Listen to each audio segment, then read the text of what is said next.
Assalamualaikum warahmatullahi wabarakatuh.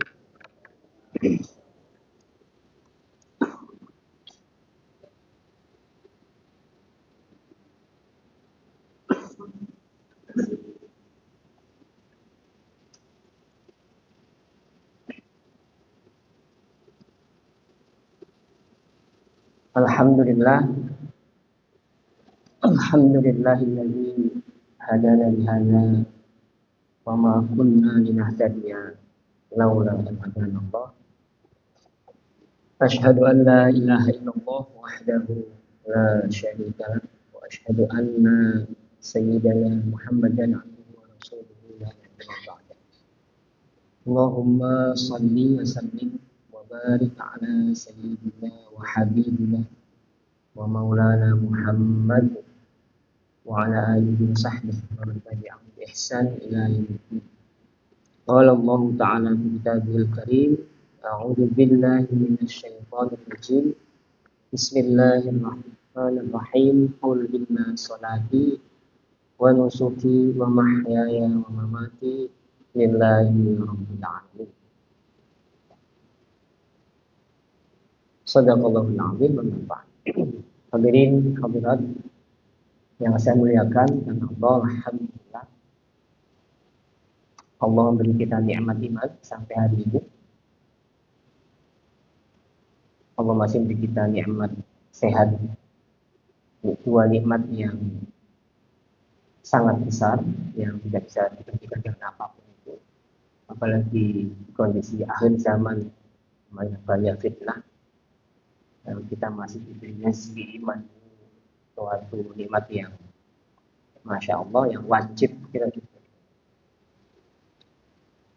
Semoga Allah ridho dengan apa yang kita amalkan.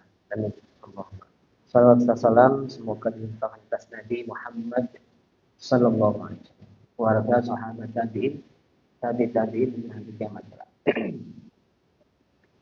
Bapak-bapak, Ibu, mari kita mulai acara kita dengan mengharap barokah dari Allah.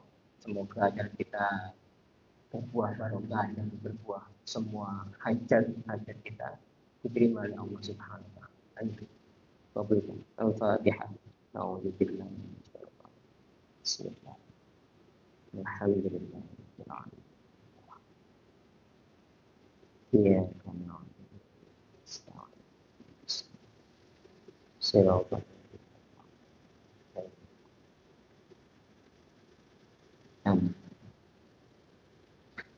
Baik, dilanjutkan. Kita bahas kemarin yang niat, pembukaan namanya. Kita lanjutkan. Hadis yang tentang niat itu adalah innamal a'mal binniyat. Jadi para ulama membahas tentang niat itu sedemikian dalam juga, yang kita ini kalau ngaji niat itu mungkin niat itu boleh mungkin kita kajinya hanya kulit saja. Ternyata para ulama membahas sampai sedemikian dalamnya, yang bahkan saking mungkin karena saking dalamnya mata hati mereka, tajamnya mata hati mereka, membahas sesuatu yang mungkin kita kaji secara kulit itu, tapi bagi mereka menjadi sangat dalam sekali. Nah, Imam Syafi'i dan Imam Ahmad menegaskan bahwa dalam hadis innamal a'mal binniyat terdapat sepertiga ilmu. Imam Baihaqi dan juga berkata demikian. Kenapa? Karena pekerjaan manusia ada tiga. Ada yang hati, ada yang lisan, ada yang perbuatan. Nah, tiga komponen ini. Nah, niat itu salah satu pekerjaan, salah satu amalan dari tiga ini. Maka kalau orang berniat itu sudah sepertiga amalan sudah terlaksana, sepertiga. Imam Syafi'i berkata, dalam hadis ini terkandung 70 bab. Jadi Imam Syafi'i itu pernah, bapak-bapak, gara-gara satu hadis ini 70 hukum fikih itu terselesaikan dengan satu hadis tentang innamal a'mal binniyat. Sesungguhnya amalan itu tergantung niat. 70 hukum selesai. Kalau kita satu hadis cuma satu saja. Itu bedanya kita dengan ulama ahli fikih. Nah, yang saya kursor ini saya kasih tanda ini menjadi poin yang kita kaji. Para ulama menetapkan bahwa kaidah al-umur bima qasidiha, segala sesuatu tergantung pada tujuannya, merupakan seperti kaidah. Para ulama yang lain mengatakan innamal a'mal binniyat, hadis itu adalah seperempat, bukan sepertiga, seperempat. Abu Daud berkata, saya perhatikan bahwa hadis-hadis musnad itu hadis yang dimiliki, kitab hadis yang dimiliki oleh para ulama ahli hadis. Musnad Imam Ahmad, ya, musnad Imam Syafi'i, ada beberapa musnad ini, ya. Dan saya dapati bahwa jumlahnya ada 4.000 hadis. Kemudian saya perhatikan lagi, dan saya temukan bahwa perbincangan 4.000 hadis tersebut berkisar di antara 4 hadis. Jadi 4 ajaran Islam itu diwakili oleh 4 hadis. Apa saja itu?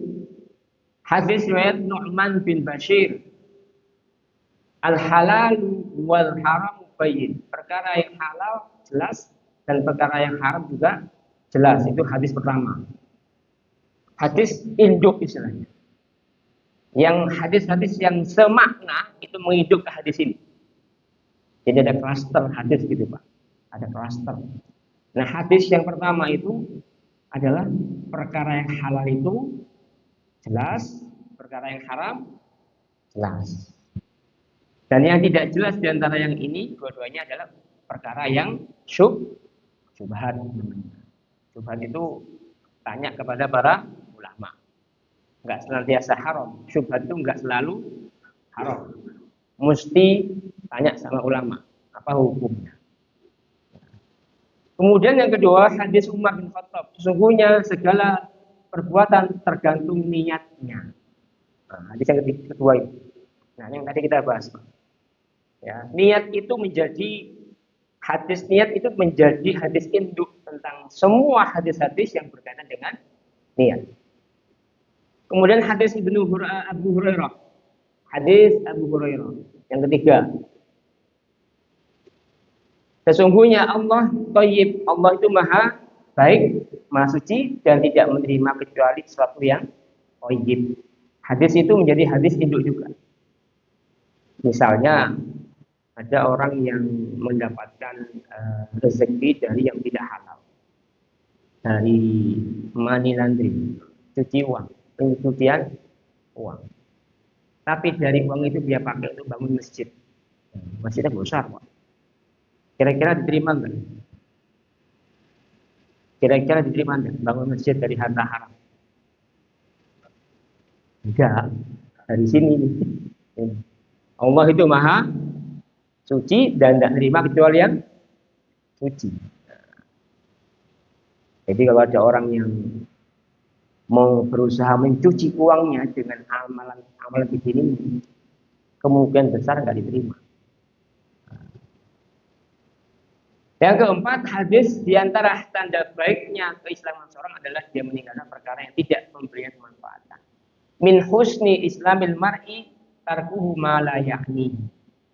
Jadi yang keempat itu hadis tentang orang Islam itu kalau sempurna Islamnya kalau dia meninggalkan perkara yang tidak memberinya manfaat, baik manfaat dunia maupun manfaat akhirat. Itu namanya sempurnanya Islam seseorang. Jadi kalau ada orang Islam yang masih menggunakan waktu dengan yang tidak ada faedahnya, itu belum sempurna keislamannya. Misalnya ke warung kopi, kemudian berjam-jam membunuh waktu, killing the time. Seakan-akan waktu itu berlebih. Nah ini kan banyak warung kopi itu kan sepertinya waktu kita ini longgar sekali. Sepertinya waktu kita ini banyak yang longgar, padahal aslinya waktu kita sangat kurang. Tapi lifestyle sekarang ini, kata orang generasi apa? Generasi bukan apa itu? suka kongko, suka kongko, menghabiskan waktu, membunuh waktu, karena waktu dirasa terlalu banyak, padahal kita waktu sangat kurang. Para ulama itu kalau lihat ada orang begini ini ngomong, kamu waktumu tak beli aja, waktumu saya beli, karena saya butuh waktu. Lah kamu kebanyakan waktu.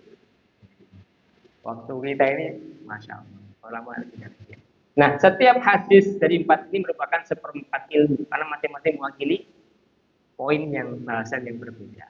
Maka, lanjut. Nah, sekarang hakikatnya.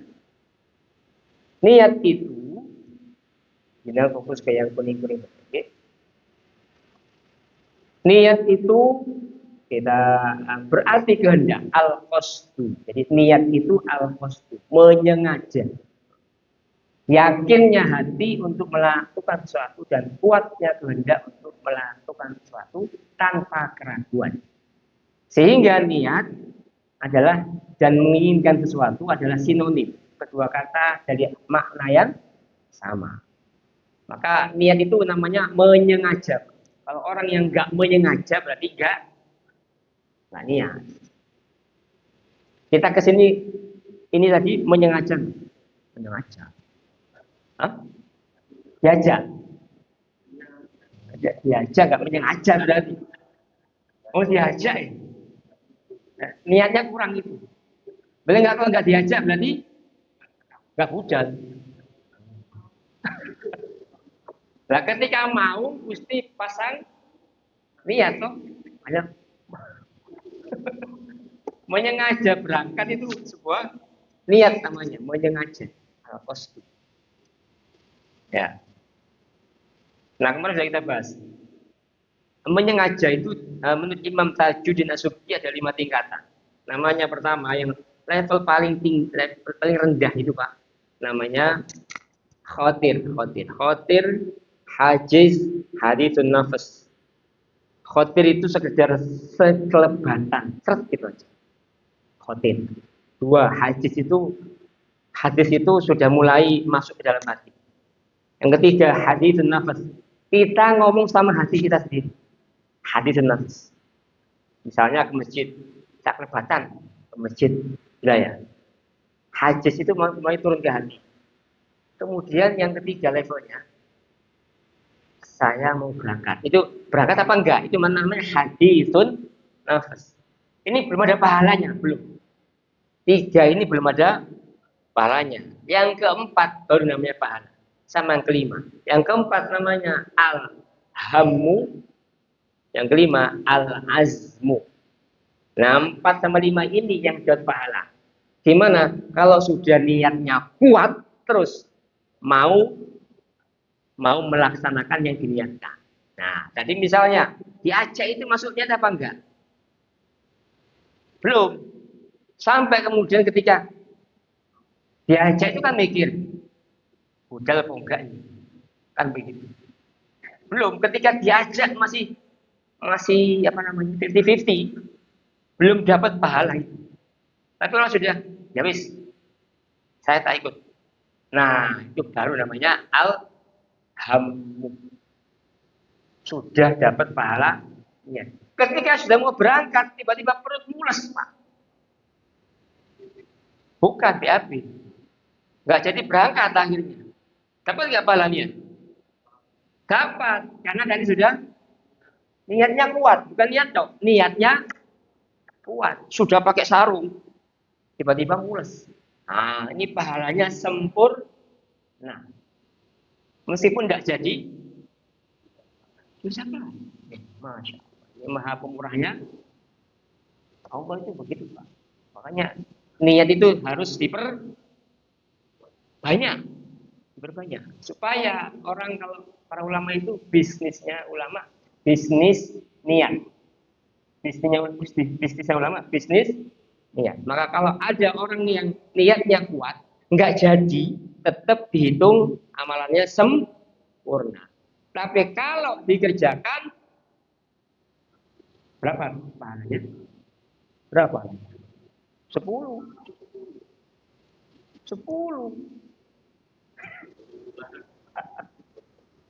10 kali lipat. Masya Allah. Apa? Kalau nggak jadi berangkat, mules 1. Kalau berangkat 10 minimal, minimal. Ila sab'i mi'ati dzikrin, sampai 700 kali lipat. Tuh. Berarti kalau jenengan berangkat subuh ini pahalanya 10 minimal.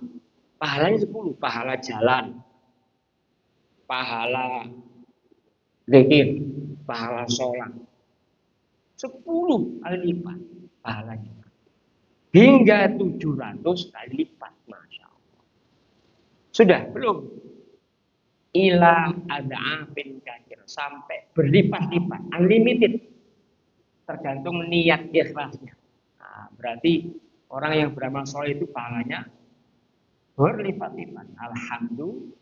Nah, berarti bisa jadi semoga kita ini pahala kita sholat subuh ini dilipat gandakan 1000 kali lipat. Amin. Kali lipat. Pahalanya taruh mana Pak pahalanya? Nggak cukup itunya Pak. 1000 kali lipat itu nggak cukup. Ya, kita belum bicara sholat qobliyah subuh 2 rakaat. Pahalanya berapa Pak? Bukan dunia, lebih baik. Khairun, lebih baik dari dunia isi. Maka sebenarnya orang-orang Islam yang subuh ke masjid itu, makanya Nabi bersabda, man sholat subuh fi jama'atin, siapa yang sholat subuh berjamaah, fahuwa fi dhimmatillah, dijamin sama Allah. Orang itu berjamaah, dijamin. Apa dijamin? Semuanya. Kalau jenengan punya bos besar, jenengan dijamin. Gajinya nggak usah tanya, pokoknya sak jalui dibaik. Kira-kira aman nggak? Aman nggak? Nggak ada pensiun, nggak ada. Sak jalukmu. Wah, minta apa saja pasti namanya dijamin sama Allah.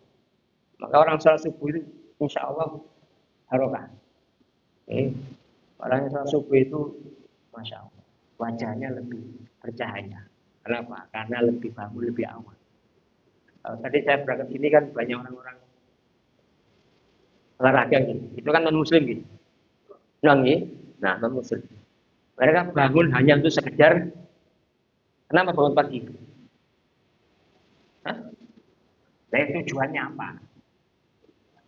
Sehat tok kan? Sehat tok. Allahu Akbar. Jasmani tok itu. Dalam perspektif kita, rugi berat. Kalau kita tidak, jasmani, rohani, itu mahal sekali, Pak. Kalau jasmani tok paling umur nambah umur derajat berapa namanya?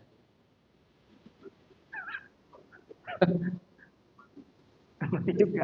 Ya tetap mati, tapi kan nambah umurnya paling berapa tahun gitu Pak. Makanya Allah mengatakan idzal latumatta'una illa qalil. Kalaupun kalian diberi nikmat itu qalil saja, sedikit saja. Kamu itu kalau dikasih nikmat sama Allah itu cuma sedikit. 2 tahun, 3 tahun, sedikit saja Allah. Dan dianggap.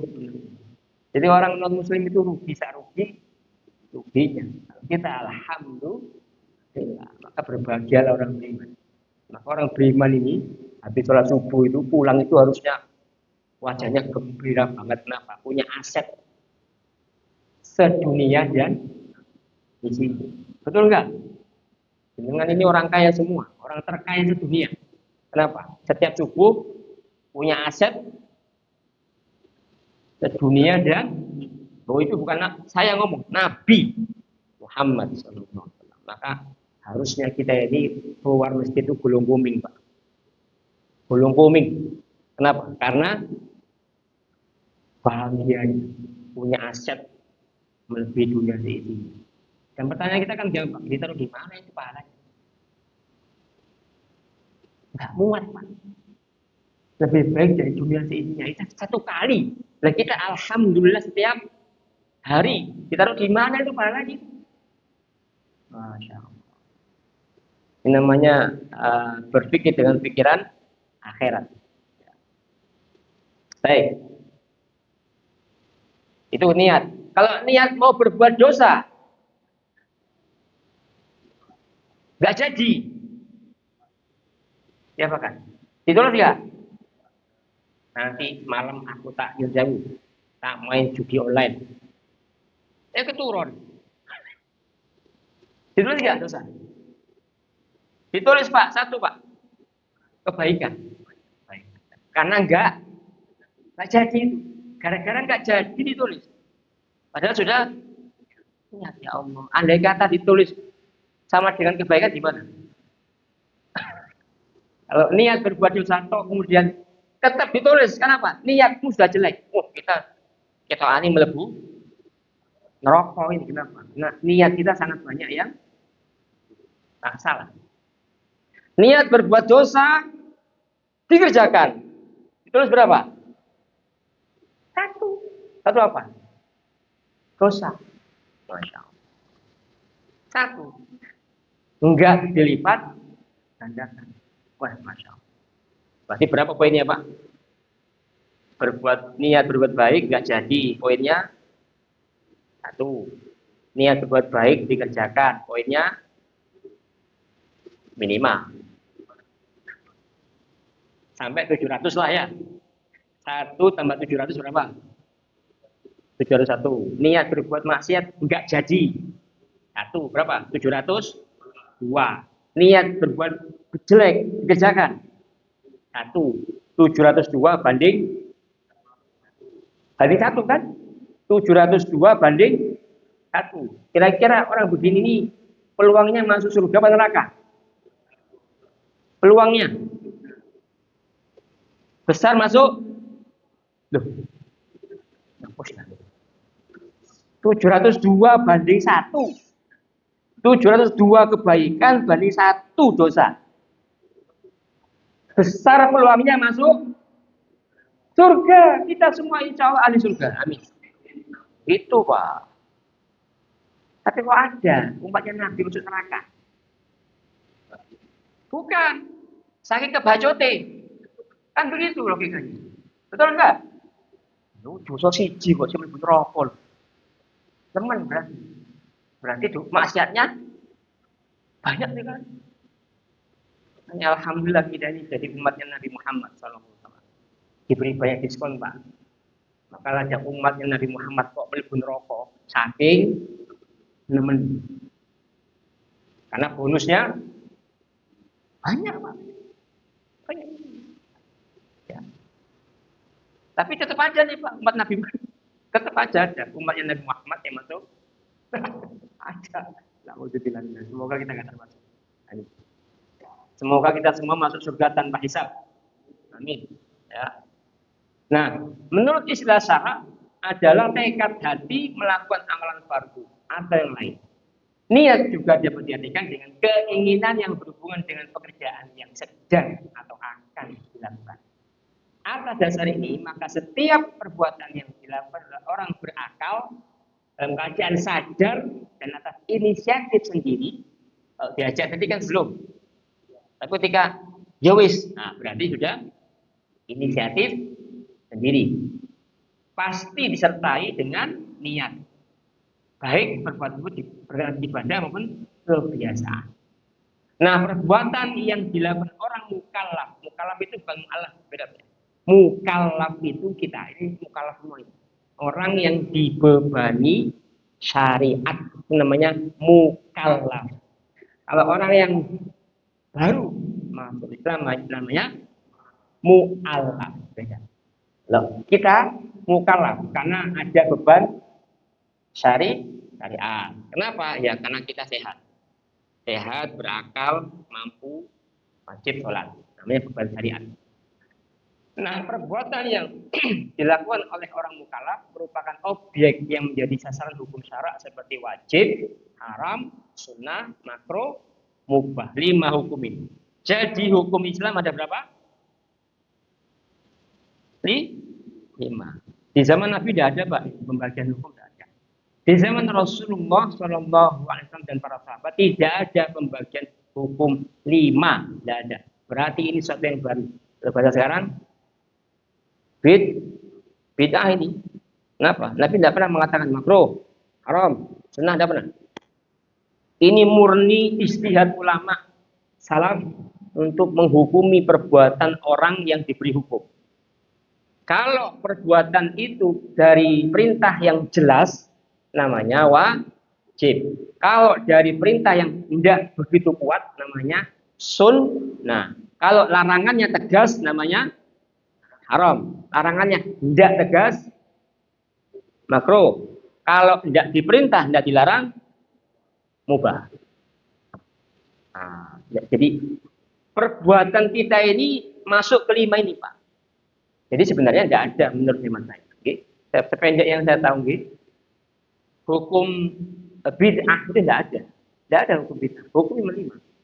Haram, makruh, wajib, sunnah, mubah. Tidak ada yang ke-6, tidak ada. Bid'ah tidak ada. Bid'ah ini bukan hukum. Bid'ah ini perkara yang baru, yang tidak ada di zaman Rasulullah. Nah, karena yang baru dikembalikan kepada hukum yang 5. Kalau barunya ini memang harus ada, maka hukumnya wajib. Contohnya apa? Contohnya bid'ah yang wajib itu apa? Belajar Al-Quran, baca Al-Quran. Belajar baca Al-Quran. Belajar bahasa Arab. Belajar agama. Itu menjadi sesuatu yang wajib. Kenapa? Karena di zaman Nabi itu tidak ada perintah-perintah begitu, tidak ada. Tapi sekarang dibuat. Adalah pengajian di masjid, ada pesantren. Itu namanya bid'ah yang wajib. Ada yang sifatnya bid'ah yang haram. Contohnya apa? Bid'ah yang haram. Di zaman Nabi tidak ada, sekarang ada, tapi melanggar syariat. Contohnya apa? Di zaman Nabi tidak ada, sekarang ada, tapi melanggar syariat.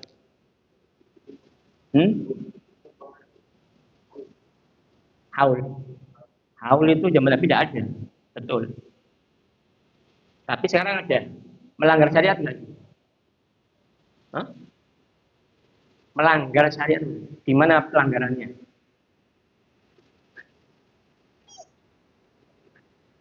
Bukan, melanggar itu menghancurkan syariat. Begini contohnya. Di zaman Nabi ada nggak maulid Nabi? Tidak ada. Sekarang ada nggak? Ada. Berarti bid'ah kan? Bid'ah itu. Tapi ketika yang baru itu mendukung agama, maka bid'ahnya nggak maksud bid'ah yang haram.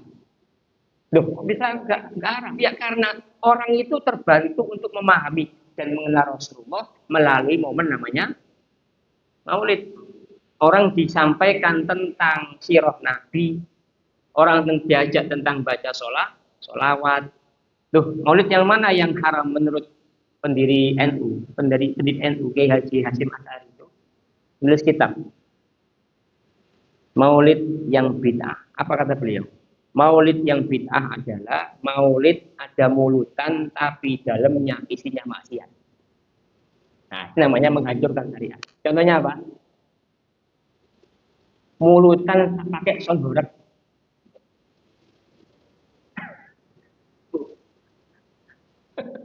Betul. Mulutan pakai sonborek. Apa Pak?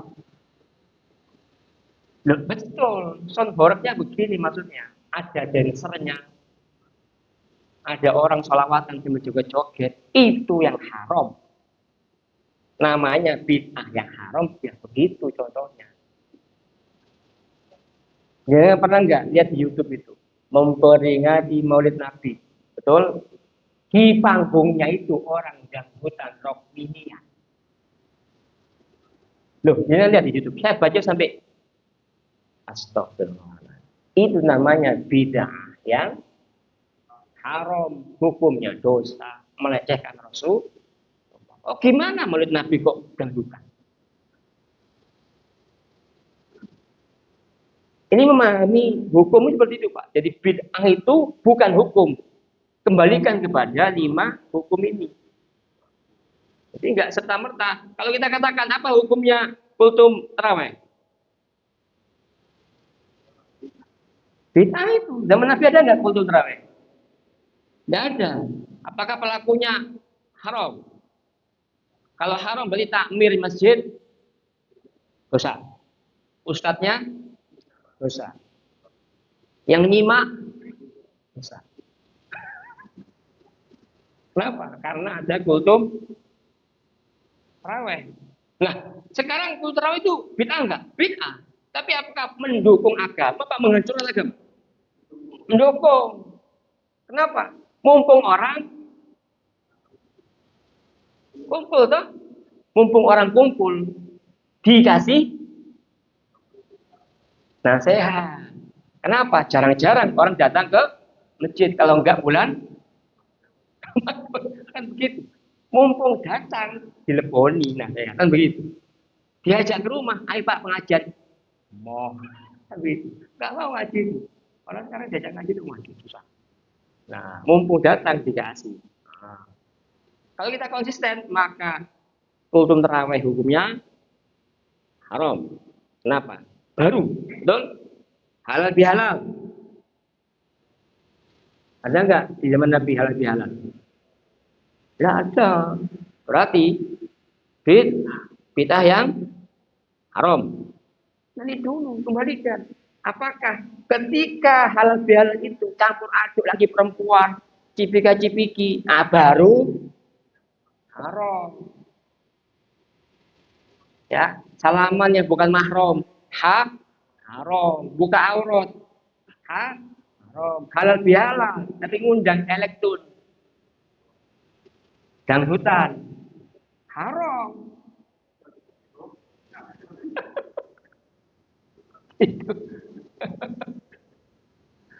Wah, pesantren itu ada nggak zaman Nabi? Nggak ada, Pak. Nggak ada. Pesantren itu khas Indonesia. Nggak ada zaman Nabi pesantren. Sahabat Nabi nggak ada. Nah, pesantren itu baru. Tapi barunya itu gimana? Masuk wajib atau sunnah? Masuknya ke paling tidak minimal sunnah. Karena membuat orang-orang paham agama. Begitu pemahaman itu. Tapi kalau sekarang ya kita hormati orang yang memahami. Semua bid'ah sesat ya, monggo. Kita hormati. Ya, kita hormati.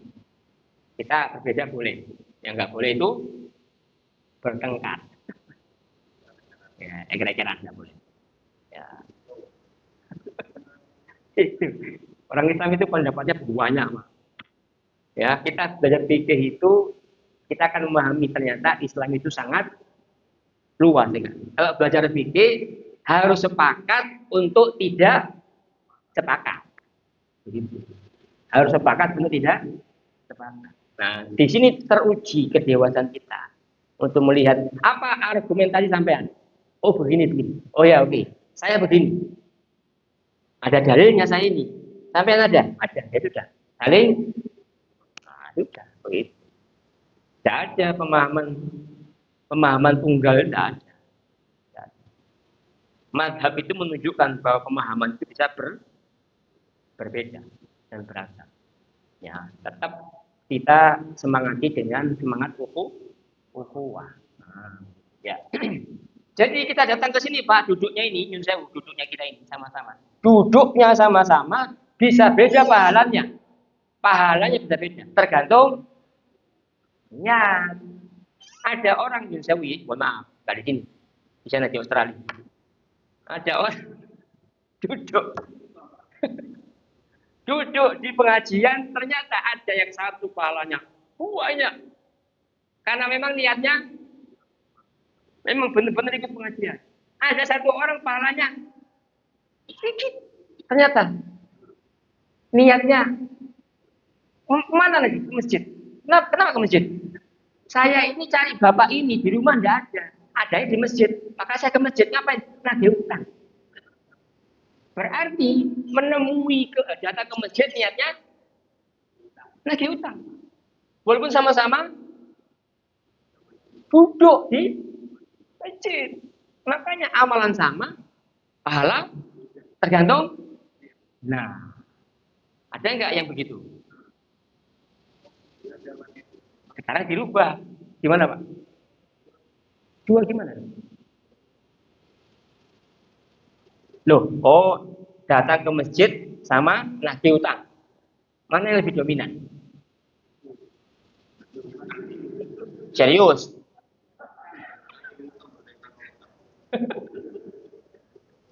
Kalau niat utamanya, main niatnya itu adalah nagih utang.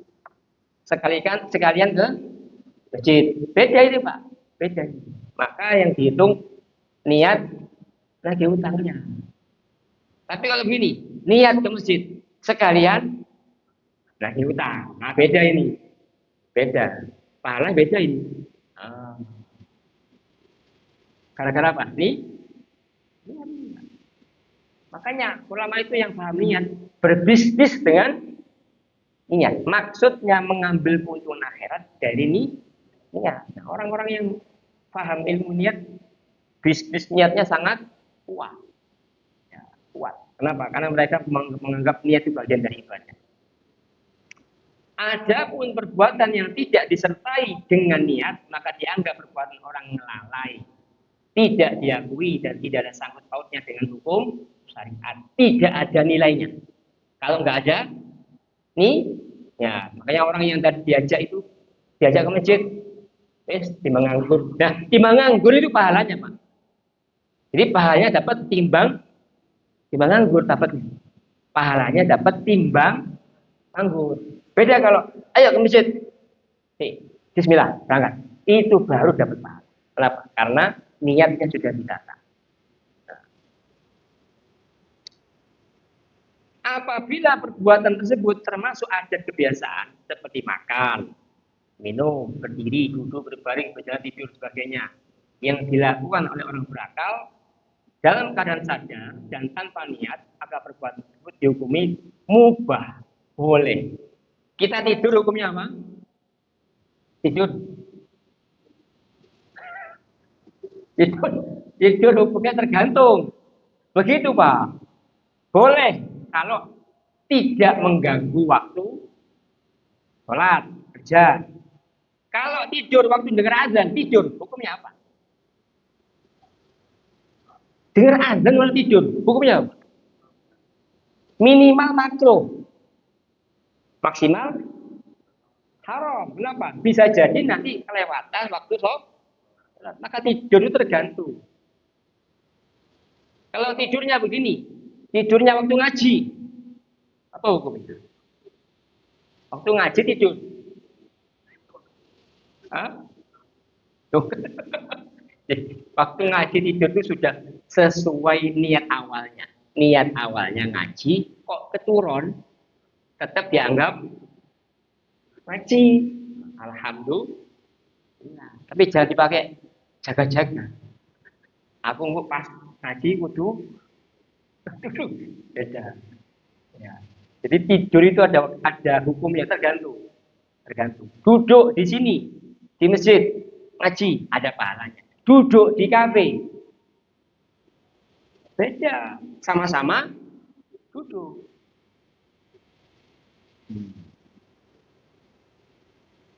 Hukumnya boleh berjalan itu hukumnya mubah. Mubah itu nggak ada pahalanya, nggak ada dosanya. Itu namanya mubah. Ya. Jika tidak dibarengi perbuatan yang dilarang atau yang diwajibkan. Ya, gitu. Tapi yang mubah ini, nah, yang boleh-boleh ini bisa menjadi nilai pahala kalau diniati. Begitu. Kalau ada orang yang tidur niatnya Bismillah supaya saya besok pagi bisa seger dan bisa ibadah, maka tidurnya 5 jam 6 jam dihitung ibadah. Gara-gara ini, ya. Tapi kalau tidurnya pokoknya tidur, apalagi keturun, nggak ada pakai niat apa-apa, nggak baca doa, nggak pakai niat, 6 jam 5 jam ada nilainya nol, nol. Ada pertanyaan?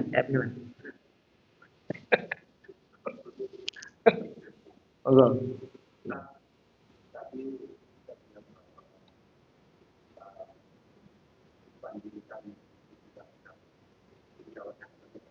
Dua.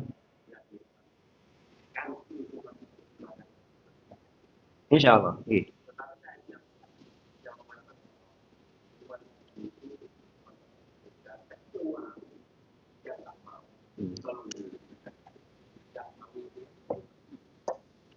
Kecuali yang nggak mau. Ilaman aba. Paman yakba. Siapa ya Rasulullah yang nggak mau masuk surga? Sahabat Nabi kan bertanya. Waman yakba ya Rasulullah. Siapa yang nggak mau ya Rasulullah? Kita semua pasti pengen.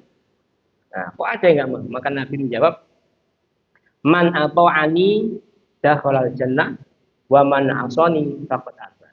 Baik, siapa yang mentaatiku kata Rasulullah, maka dia akan masuk surga. Siapa yang menentangku, melawanku, maka orang ini enggak mau masuk. Berarti menentang Rasulullah, menentang Rasulullah Sallallahu Alaihi Wasallam. Menentang itu bukan berbeda, lagi beda. Bukan berbeda. Menentang itu melawan. Bagaimana contohnya? Begini. Ketika Rasulullah SAW bersabda bahwa kalau ada orang yang misalnya ada orang tidur, atau sholat, terus kita baca Quran sampingnya. Ini yang orang yang baca Quran ini harus mengecilkan suaranya atau boleh mengeraskan? Mengecilkan, karena ada orang sholat atau sedang tidur. Kenapa? Meskipun bacaan Quran itu ibadah, tapi mengganggu orang, itu harus dihentikan. Sekarang ini ada fenomena orang gampang melawan. Saya khusnudon, mereka datang. Tapi kalau nggak tahu, diberitahu harusnya mau. Betul. Kalau ada suara sampai 130 desibel, kenapa soundboard terus Ustaz? Ya karena saya lihat soundboard ini, saya jadi tahu bagaimana orang-orang awam ini melihat sebuah fenomena yang namanya soundboard. Ketika fatwa ulama sudah ada, pemerintah sudah memberikan sebuah aturan, kok masih dibantah? Ini kan menjadi aneh. Nah, orang yang melawan, menentang bahwa suara itu mengganggu, dianggap nggak ganggu, itu namanya kan melawan. Ini contoh saja. Nah, orang yang melawan begini ini berpotensi tidak bisa masuk surga karena menyelisihi Rasulullah Sallallahu Alaihi Wasallam. Jadi potensi menyelisih Rasul itu banyak, Bapak. Misalnya fenomena apa yang sering kita lihat di dalam kehidupan sehari-hari. Nabi Muhammad Sallallahu Alaihi Wasallam menyebutkan begini, dibantah, dilawan. Padahal jelas-jelas para ulama mengatakan bahwa ini hukumnya A. Tapi kemudian dibantah dengan nafsu. Ini kan namanya melawan. Nah, kalau kita sama Rasulullah saja sudah melawan, kecil kemungkinan kita masuk surga. Harusnya kita sebagai orang mukmin ketika Rasulullah bersabda A, para ulama membahas sabda Nabi, iya, begini maknanya. Kita ikuti kan? Harusnya begitu. Ini sekarang enggak. Diberi jawaban, dibantah. Dengan alasan yang tidak ada argumentasinya. Pokoknya nafsu saja yang bicara. Pokoknya nafsu bicara. Silakan dengan kiaskan dengan banyak kejadian. Kalau saya tadi contohkan kan fenomena soundboard tadi. Ya. Kalau yang lain banyak. Silakan dikiaskan dengan hal-hal yang Nabi sudah larang. Misalnya, perempuan itu tidak boleh joget-joget. Tidak keliru itu sudah. Tidak boleh. Lah kok joget-joget? Meskipun jilbaban. Senam zumba. di lapangan terbuka. Apa hukumnya? Senamnya baik, Pak. Tapi goyang-goyangnya itu nggak baik. Makanya kalau senam Jumat pasti ada bapak-bapak lihat senang itu. Senang itu, Pak. Kenapa? Gratis.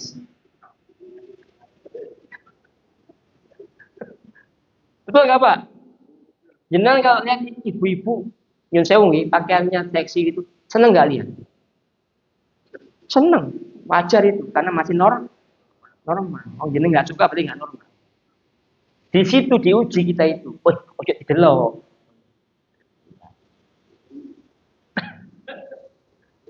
Begitu.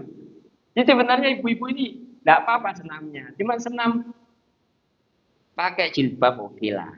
Tapi ya tadi itu ketat-ketat kemudian ya belum tahu. Kita husnuzon mereka belum tahu. Saya sudah tutup aurat Ustaz. Sudah tutup aurat saya ini. Iya betul, sampai tutup aurat. Instrukturnya, instrukturnya gimana? Lu kan gak ada kaitan dengan saya. Kalau sampean ikut senam dengan instruktur seperti itu dan sampean diem malah ngikuti, berarti sampean ridho, betul? Ridho dengan begitu. Harusnya sampean gak ridho. Apa gak ridhonya? Jangan ikut. Begitu harusnya. Oke, lagi. Diborong Pak Dikit cuma. Ya. Tutup.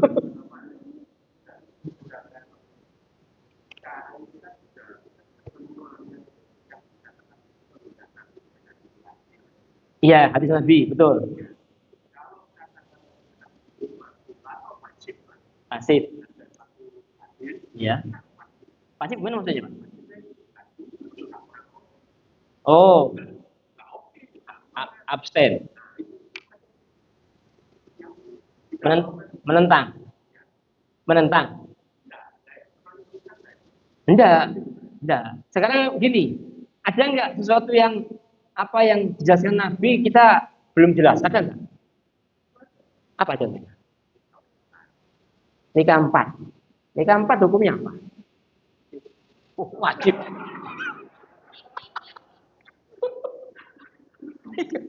Nikah empat wajib. Ini fatwa baru ini. Perlu diviralkan. Nikah empat itu hukumnya apa? Nikah empat hukumnya mubah. Bukan sunnah apa? Bukan. Mubah. Mubah itu boleh. Yang mengatakan sunnah perlu datangkan dalil. Nikah itu mubah. Nikah empat. Nikah satu, dua, tiga, empat. Mubah. Kalau pernikahan yang kedua, ke satu, ketiga itu malah membuat mudorot, hukum nikahnya haram. Gitu. Saya ini pernah menjadi khutbah nikah satu orang sampai 2 kali pernikahan. Istrinya tiga. Khutbah kedua, pernikahan kedua dan ketiga saya khutbah nikah. Habis nikah, istri kedua dan ketiganya itu curhat ke saya. Maksudnya apa? Konflik sama ibunya. Istrinya ini konflik sama ibunya si pemuda ini yang nikah lagi. Mertuanya. Ibu menantu konflik sama mertua. Kadang anaknya konflik sama ibunya gara-gara nikah lagi. Loh, berarti ini bukan sunnah ini. Ini bukan sunnah ini. Ini sudah bukan sunnah, tapi haram. Karena nikah lagi malah membuat mudarat. Nah, jadi nikah empat enggak? Bukan sunnah, mubah. Kalau nikah empat itu membuat tambah banyak anak-anak yang disantuni, banyak wanita yang disantuni, banyak anak-anak orang-orang yang diberikan bimbingan agama oleh si suami ini, maka nikah 1, 2, 3, 4 jadi sunnah. Tapi kalau malah membuat masalah, maka perlu ditinjau ulang nikah empat ini. Maka nikah empat ini tidak serta-merta dihukumi sunnah. Ya baru ibarat gigi mobil itu gigi nol Pak. Mubah itu gigi nol. Kalau berpahala maju satu, gigi satu. Kalau berdosa mundur satu. Itu. Nah, mubah itu gigi nol. Nah, kita itu nikah itu mesti niatnya. Nah, kan tergantung. Ada orang nikah kan. Kenapa nikah? Timbang ditakui terus kapan nikah tak rapi saiki. Jadi ada orang nikah gara-gara capek ditanya kapan nikah, kapan nikah. Wis, aku tak nikah. Ben tidak ditanya itu. Berarti nikahnya hanya sekedar supaya enggak ditanya. Berpahala apa enggak? Enggak lah. Oh, niatnya begitu. Waduh.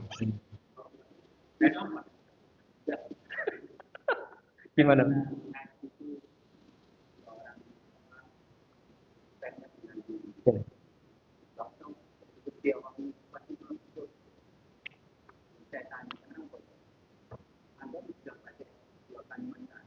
Ya,